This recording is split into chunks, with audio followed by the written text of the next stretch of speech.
Hello everyone, অসীমার কিচেনে আপনাদের সকলকেই স্বাগত। আজকে আমি নিয়ে এসেছি ফ্রুট ডেজার্ট। এটা আমি সাবুদানা দিয়ে তৈরি করেছি। গরমের দিনে এই ডেজার্ট খেতে খুবই অসাধারণ লাগে।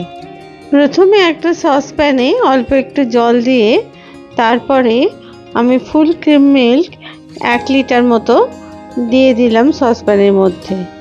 আমি প্রথমে জলটা দিয়েছিলাম কারণ যাতে দুধের সসপ্যানে তলাটা ধরে না যায়।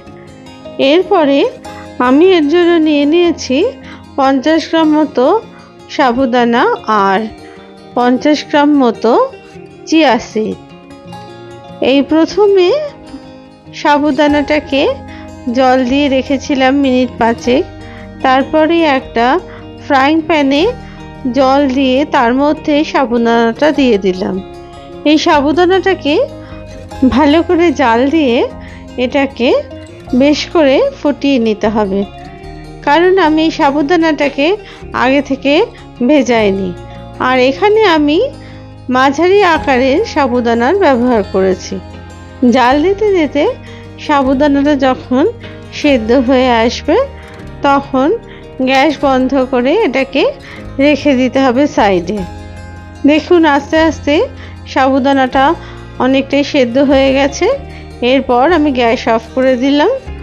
আর অন্যদিকে একটা কড়াইয়ের মধ্যে আমি সসপ্যানে দুধটুকু ঢেলে দিলাম। দুধটাকে ঢেলে দিয়ে ভালো করে জাল দিতে থাকলাম যাতে করে এটা একদম ঘন হয়ে যায় তার সেই পর্যন্ত। অন্যদিকে আমি নিয়ে নিলাম 2 চামচ মতো চালের গুঁড়ো, আর এখানে নিয়ে নিলাম 2 চামচ মতো চিনির গুঁড়ো, দিয়ে দিলাম 100 মিলিলিটার মতো দুধ, দিয়ে ভালো করে চালের গুঁড়ো আর চিনিটাকে ভালো করে গুলে নিলাম। অন্যদিকে দুধটা ফুটতে ফুটতে অর্ধেক হয়ে এসেছে।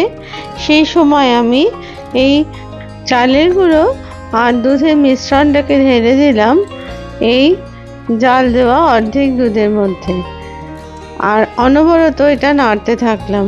যেহেতু চালের গুঁড়ো আছে তাই তলায় ধরে যাওয়ার সম্ভাবনা থাকবে, তাই জন্য বারবার এটা নেড়ে জাল দিতে হবে। যখন দুধটা একটু ঘন হয়ে আসবে তখন এর মধ্যে দিয়ে দিতে হবে 1/2 চামচ মতো এলাচের পাউডার।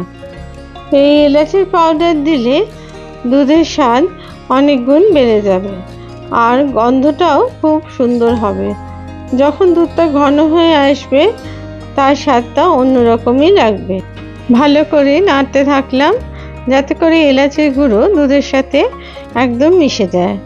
এই সময় দুধটাকে অনবরত নাড়তে হবে আর দেখতে হবে দুধটা যেন একদম পাতলা না হয় আবার খুব ঘনও না থাকে। অন্যদিকে আমি এর মধ্যে দিয়ে দিলাম 4 ফোঁটা কেশরের জল। আমার বাড়িতে কেশর ছিল না বলে আমি কেশরের যে জল ছিল সেটাই ব্যবহার করলাম। আপনারা কেশরের দুধে ভিজিয়ে অবশ্যই ব্যবহার করতে পারেন। দেখুন এরম থিকনেস হয়েছে দুধটা। এরপর পাশে রেখে দিলাম। অন্যদিকে একটা ছাঁকনির মধ্যে আমি সাবুটাকে ঢেলে দিয়ে জলটাকে ছেঁকে নিলাম আর সাবুদানাটাকে রেখে দিলাম। এরপর কড়াইয়ে যে দুধটা তৈরি হয়েছিল বা রাবড়িটা সেটাকে ঢেলে নিলাম একটা বোলের মধ্যে।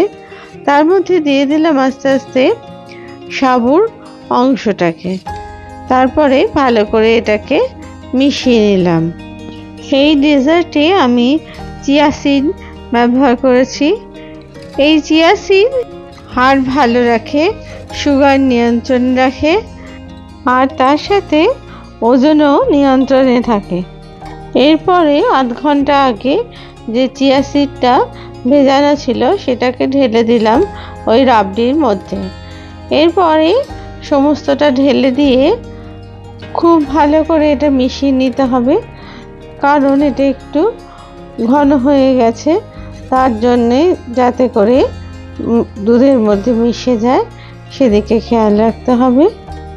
আপনাদের যদি এই রেসিপি ভালো লেগে থাকে তাহলে অবশ্যই লাইক, শেয়ার আর কমেন্টস করতে ভুলবেন না। এরপর এই মিশ্রণটি আমি রেখে দিলাম ফ্রিজে 2 ঘন্টার জন্য। অন্যদিকে আমি কিছু ফল নিয়ে নিয়েছি। এখানে আঙুর, বেদানা আর কলা রয়েছে। এরপর 2 ঘন্টার বাদে আমি এটাকে ফ্রিজ থেকে বার করে নিলাম। নিয়ে এবার সমস্ত কেটে রাখা ফলগুলোকে এর মধ্যে দিয়ে দিলাম। আস্তে আস্তে করে প্রথমে আঙুর, তারপরে কলা আর বেদানাটা দিয়ে এটা ভালো করে মিশিয়ে নিলাম। আপনারা আপনাদের পছন্দ অনুযায়ী ফল এখানে ব্যবহার করতে পারেন। উপবাসের পরে অথবা যে কোনো দিন ডেজার্ট হিসেবে এটা ব্যবহার করতে পারেন। এটা খুব স্বাস্থ্যকরও বটে। যদি আপনাদের মধ্যে কেউ আমার নতুন বন্ধু হন তাহলে চ্যানেলটিকে প্লিজ সাবস্ক্রাইব করবেন, এই অনুরোধ রইল। সবাই ভালো থাকবেন। ধন্যবাদ।